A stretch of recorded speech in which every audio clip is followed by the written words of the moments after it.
এই আলোচনার যে আমরা মোটামুটি একমত হয়েছি যে বিষয়গুলোতে, সেই বিষয়গুলো আমি আপনাদেরকে পড়ে শোনাচ্ছি।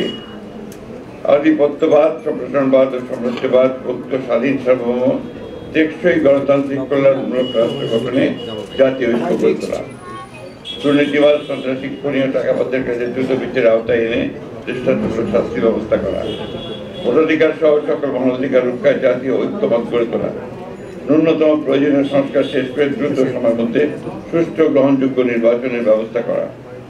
দ্রব্যমূল্যের ঊর্ধ্বগতি রোধ এবং সকল অধিকার বঞ্চিত মানুষের অধিকার প্রতিষ্ঠা করা। আইন শৃঙ্খলা স্বাভাবিক করে নিয়ে আসার ব্যবস্থা করা। আওয়ামী ফ্যাসিবাদ বিরোধী সকল শক্তি দেশ পুনর্গঠনে ঐক্যবদ্ধভাবে কাজ করবে। ফ্যাসিবাদ বিরোধী শক্তিগুলো আগামী একে অপরের বিরুদ্ধে আঘাত করে কথা বলবে না। আগামীতে যাতে আমেরিকার মতো কোন ফ্যাসিবাদী শক্তি ক্ষমতায় আসতে না পারে সে ব্যাপারে আমরা রাজনৈতিকভাবে ঐক্যবদ্ধ থাকবো। ইসলামী শরিয়া বিরোধী কোনো সিদ্ধান্ত নেওয়া হবে না এবং ইসলাম বিরোধী কোনো কথা কেউ বলবে না। প্রশাসনে এখন বিদ্যমান আওয়ামী ফ্যাসিবাদের দোষীদের দ্রুত অপসারণ করা। এই ছিল আমাদের মোটামুটি আলোচনা করে বিষয়গুলো আমরা মোটামুটি ঐক্যমতে পৌঁছে। ধন্যবাদ।